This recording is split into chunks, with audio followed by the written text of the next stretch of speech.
nó rồi nó nó là chỉ nên nó cay chứ là nó cay tại vì tụi nó về nó mù đi ít nó một ít khó ít nó một ít khó ít nó về xí là anh gắt đây thì chỉ cho mua nhẹ theo nó nè有到老了，有到去哦，一种的朋友要的就去这酒家子来，酒家这家门口搞了来呢，这个酒家这家等了容，这等了容，人家好学，人家好学上哈，哎，被我老能嘛有些个，你那一种朋友呢，那有到去的都一百亩一多。tới chị hay lần thứ này tụ lót chiếc cầu em mong hơi nhón đội phải lúa nè tôi bé mù nhìn chiếc cầu nhỏ cô đây lìa đi nhá lần này chơi cho nha này nó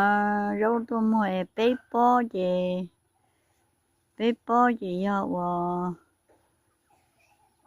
ít bó do ốp phá nó này do chị do bé bó nó chị trâu phá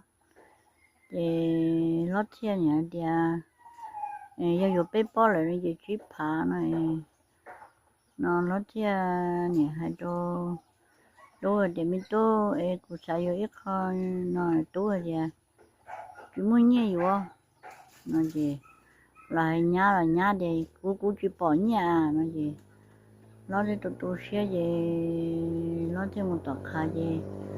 nó chơi một gì chỉ bỏ lo gì nó xe gì một con đây tuổi lại một bò lái hộp bạc đây lo xe nè cô ít trong cái phong dơi của cha hay đâu nè chết cô thì này chúng mới khó nhẹ rồi cha này thì như chỉ mới số ta nó rồi tôi nhá cho một vụ chơi rồi lợi ta này trên giặc ăn chồng này của chế nó hay đâu của tụi thô thì chồng của tôi dùng lắm mà ơi vô tụi đây cha vô tôi khử còn tôi bộ là tôi vô na nên nó có vô mua theo vô tụi đây cha mua còn tôi vô này mua ở bên phải nhà lúa mua nó dù lâu chỉ lúa thì dù ít tu nâng lâu lúa bì chỉ lúa tua hồ dù nữa chỉ dù mù chỉ nè tôi thấy ở bên nó chỉ mù tôi lúc chỉ đi để tua hồ nè là để có lồi có một đôi bé bì chỉ có mù chỉ mới khó chỉ ba lời gì chỉ khơi chỉ có dù ba tóc của đây chỉ có dù bì chỉ có dù mua bà bố cho nó khi lấy tiền thiên nó tia giờ thì dù gì cũng ba dù gì dù một tay tay tốt đi nhá chị cầu rau mà lấy mua thì chỉ rau lấy chỉ mua này nè lấy dù hạt chị dù nhiều á chị nên chị thì dù phải một pli thì chị mua dù bao nhiêu chủ chỉ mua lâu rồi nó sẽ tia ít trong bao nhiêu chỉ tàu đua thì chỉ riêng sát tàu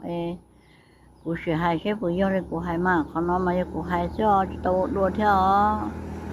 thế rồi mà do dùng tay rồi mà nha cụ rồi là lấy mua thì của lần ta do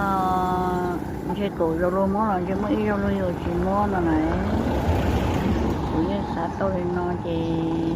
xe đi đồ đã chỉ là xe một buổi rồi dùng mua của phạt của thế nó trong cái thôi giờ thì chịu thì dưới chịu mua rồi là mới dần đôi sổ hối sổ cho đôi trồng say cho lầu là mới xe vừa đâu là cử thế nè cái lầu là cái số xa thì nên nó mới xe mà cứ dùng ý ở dù nó theo thì chỉ dù bỏ mới xe mà như điều là phải ra đan ở chỗ nhà thế kia khó ra đan ở chỗ nhà nó mà như một tuổi đến đó là sẽ hay ở chị yêu trên nó chị nhà một thứ đó như chị nghe được nhà này chị chỗ tu chị hay tu giờ tu chị còn nông nhà này chị chỗ nhà chị nhăn cái nổ rộng chị cái nổ rộng nhăn cái chị gì dù từ lo giờ chỉ giờ gì thế nhiều bỏ gì nhà như cứ tàu mua chứ nhà mua tàu rồi nhà như mua xe đó thì đã đa năng chỉ là thải là sầu đi nói bé ô lâu chỉ lúc tây chỉ ở lui trong đi chàng của kia chỉ của kia xa đi ở trong gạt tàu chỉ mà mảng gạt thì nó ít trong cái phương gì nữa là thật thà nó đâu số hối số chơi đâu số đời sai đâu cái trong lô sai nữa tụi cho đi trả lời dân mua dù hai chứ nữa là mỗi vậy dân nó cho số hối số chơi nữa